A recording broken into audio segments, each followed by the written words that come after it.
Welcome, friends. Welcome back to Cocktails After Dark. So you've been out on the Googler and you've Googled how to stock your first home bar, and you've come across dozens of articles from blogs and Reddit posts, magazines. You've stumbled across a bunch of YouTube videos all talking about how to stock a bar.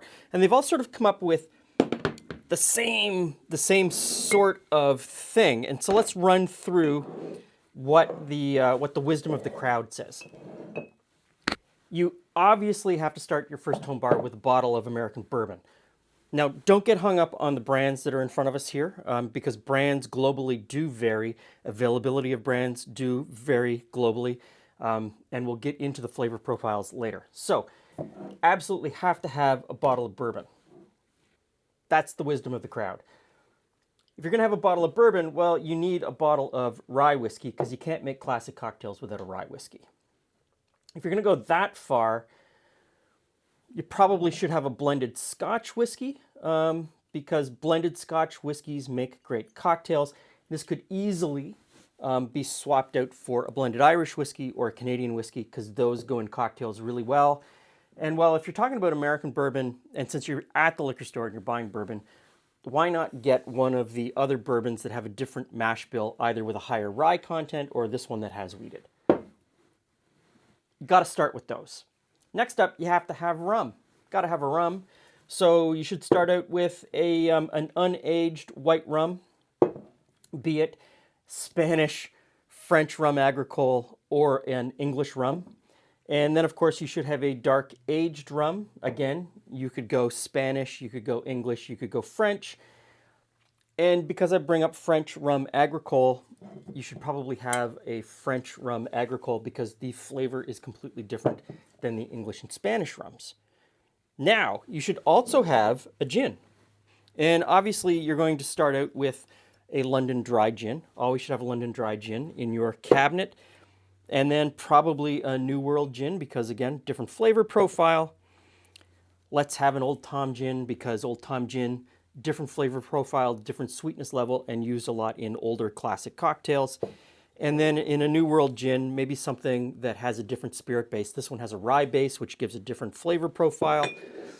Of course, you need tequila, unaged tequila, and an aged tequila. Why stop there? You need a vodka, either a grain vodka or a potato vodka. And if you're really serious, you're going to get a cognac. And there you have your first bar that has wiped out 2 months of your paycheck. I would suggest you go a completely different route. Completely different route. Let me clear all of this away and we're going to start over. And it's also a problem because you don't just need the base alcohol, you need all of the modifiers, and those bottles add up too.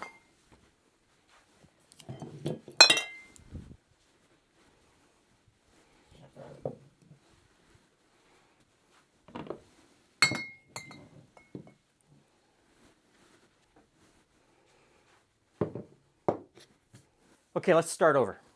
Here we go. If you came to me and said, Glenn, I'm looking to start my own home bar, I would look at you and say, well, what have you already got in your house? Chances are you've probably got a couple of bottles of something already on the go in your house that you enjoy. And I would look at you very seriously and say, well, what is your favorite cocktail? Which one do you make over and over again? And what's the best version of that cocktail you've ever had? And so just for argument's sake, because last week we did an old-fashioned, of the old fashions that I made here, 2 of them, the one that I really enjoyed had rye, and this particular rye. So I'd look at you and say, buy the brands that you saw the bartender or your friend put into that drink. And if you already have that brand at home, then sort of expand on it. But the idea is you already know you've got something that you like. Let's start there, because this rye and the 2 types of bitters that were in it is your starting point. And you can play with these flavors and sort of dial it into exactly what you like.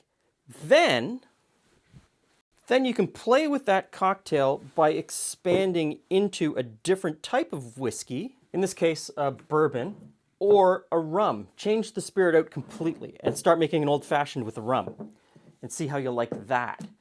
And so you've already varied what's in your glass a little bit. And we haven't gone too expensive or too deep into the expense of buying bottles. And I would suggest that when you're looking at the brands, taste what your friends have. I mean, that's a really easy way to do it. You've got a friend who's got a well-stocked home bar. Just sit down one day and say, you know, I'd like to try that, and I'd like to try that, and I'd like to try that. Or go to a bar where you feel comfortable, and you can look at the back bar and you can say to the bartender, can I try a shot of those?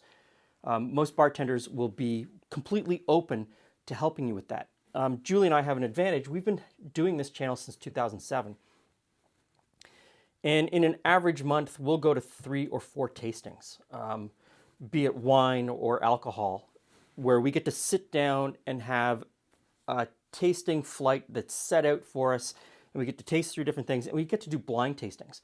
And a blind tasting is an absolutely amazing way to figure out what you like, because it takes away what the bottle looks like. It takes away what all of the pundits have said to you. You know, I'm sure you've read all of the Reddit posts where people tell you that you're an idiot if you like brand X. But when you get right down to it in a blindfold tasting, you may love brand X. So take all of that away and actually taste through, and don't worry about what the brands are, don't worry about what the price point is, just worry about what tickles your taste buds. And if you really like something, stick with it. Love it. Don't worry what other people say to you, because it's your taste buds. You have to live with it. So that's my little rant about that. And then once you get, 2 or 3 bottles in the sort of the same area, and you've branched out a little bit into rum, that's where you start to move into what other cocktails can you make with these 3 things. And you have to start buying those adjunct ingredients to add to your bar.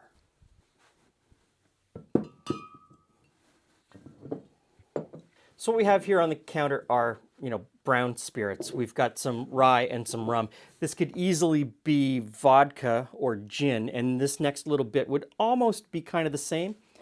We've got, your basic bitters, the Angostura. This is the one that, predates so many of the cocktails that are being made today. This is like the granddaddy of bitters. And there's so many out there. And these are relatively inexpensive. This is something that is easy to play with and get out with some orange bitters or some different bitters from different companies. I've got a giant box of bitters. We could talk about bitters for hours probably.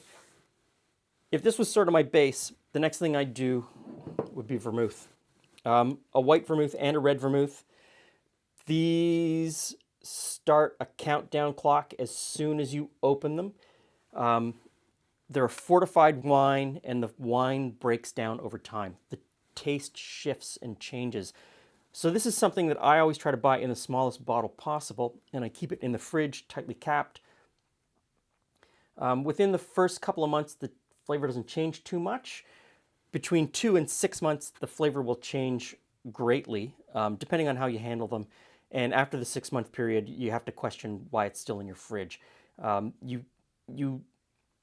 There is a string of thought out there that if you pour it into a smaller and smaller bottle, you will lessen the amount of oxygen and the amount of oxidization that happens. I've spoken to a few sommeliers about that, and they have said that's not really a good plan, because as you pour it from bottle to bottle, you're glugging it a little bit and it's running inside, and you're oxygenating it, and you're actually doing more harm than good by pouring it into a small bottle. So buy the vermouth that you like. Again, go to a bar and taste through vermouths. Go to your friend's house and taste through vermouths. And also know that not every vermouth is perfect for every cocktail. That a vermouth that you love in one cocktail, you're going to hate in another one, that the balance is going to be wrong, and that you could spend a lifetime buying different vermouths. I've probably got a dozen different vermouths over there, unopened, ready to go into cocktails. The next one is orange liqueur. This again is a broad category. Often called curacao, and can be made with a bunch of different base spirits. Both of these in front of me are made with a brandy cognac type base spirit. You can also have a neutral grain spirit. Some of them actually are made with oranges from the island of Curacao. Most of them are not. They're made with bitter oranges from the south of Spain. There's only one brand that's actually made on the island of Curacao. Again, this is a category that we could talk about for hours. But basically what you have to know is that the bitterness between brands is completely different. The flavor profile between brands is completely different. The sugar level or the perceived sweetness is different between brands.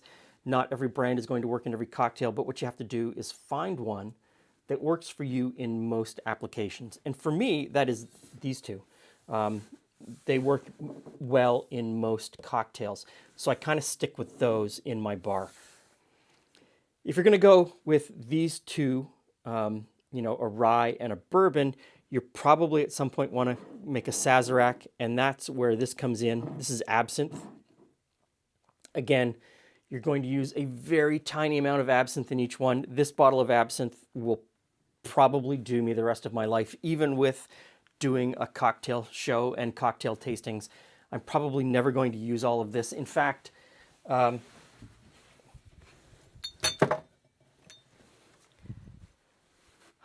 keep absinthe in a tiny little dropper bottle because you only use a few drops in each one. I never pull this out except to refill this bottle. Just a very small amount. Now, if you look at me and say, well, I don't like the whiskey category, I don't like bourbon, I don't like any of those things, what am I going to do? So, easy peasy. Maybe you like gin. Most of these adjuncts work really well with gin, except maybe the absinthe. I would say forget the absinthe if you're a gin drinker. I would drop this in, Saint-Germain. This stuff's like ketchup. This stuff is like ketchup. Goes in almost every cocktail, brightens them up and makes them taste fantastic. So I would put the Saint-Germain in. And then when you look at gins, I mean, there's the whole category of London dry gin, but there are New World gins, like the Hendrick's and like a whole bunch of other ones that have a slightly different flavor profile. There are also gins, this one is made with rye, and it is my favorite gin because it has that spicy note that jumps out and really, I think, makes a great cocktail. You get into Old Tom gins, and they're very sweet, or they can be very sweet, or your perceived sweetness level is much higher. And these are used in a lot of really old cocktails, classic cocktails. And you might not want to go down this route, but if you're exploring gin, a small bottle of an Old Tom gin would really help you along in your exploration of cocktails. That's my favorite. Absolutely my favorite. Now, if you are a vodka drinker and you already have a bottle of one of the really big national, international brands of vodka, I would say to you, supplement your bar with a potato vodka. Completely different flavor profile and mouthfeel profile in a potato vodka than one of the all-grain vodkas or a wheat vodka, pretty much a wheat vodka that you're going to find out there in the big international brands. And this one both of these brands are from local to us in Toronto. This one, again, is made with rye, and it is one of my favorite vodkas because it actually brings a great flavor to the cocktail, a spicy flavor to the cocktail. So if you're someone who's into martinis and into really tasting some of the other flavors rather than the actual alcohol, this could be your entrance into trying different things. And if you're into vodkas and you're into trying different vodkas, don't go with vodkas, even if they're from different brands. If they have the same mash bill, there's a chance that the vodka in each bottle came from the same giant distillery in the American Midwest that pumps out grain alcohol in giant tanker cars, and individual distilleries buy it and finish it into vodka, put it into a bottle, and make this great marketing message that goes along with it. Try different mash bills. So something that's made with rye or something that's made with potatoes. This company also makes one with a sweet potato. Absolutely, again, a different flavor profile. Still a vodka, but it tastes amazing.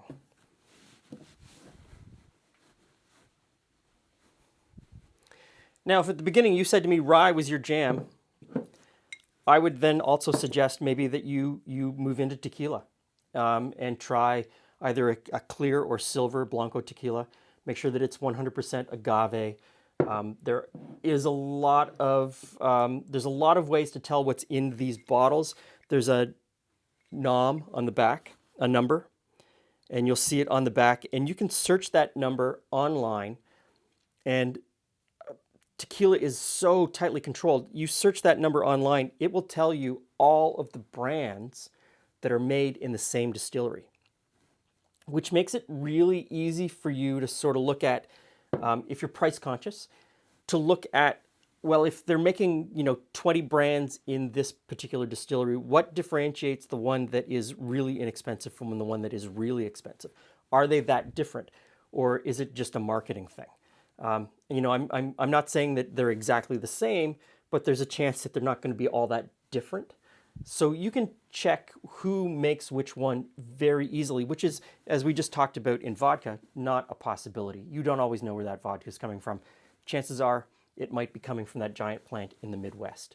So if rye is your thing, maybe you want to try tequila, because tequila will go in a lot of the same cocktails. Am I helping at all? Am I making any sense? This is such a broad topic, and that's why I've tried to stay away from it, because there's so many variables. There are so many variables. So if you take anything away from this video, my talking points for this video would be, if you know you already love a cocktail, seek out the brands that made that favorite version and start from there.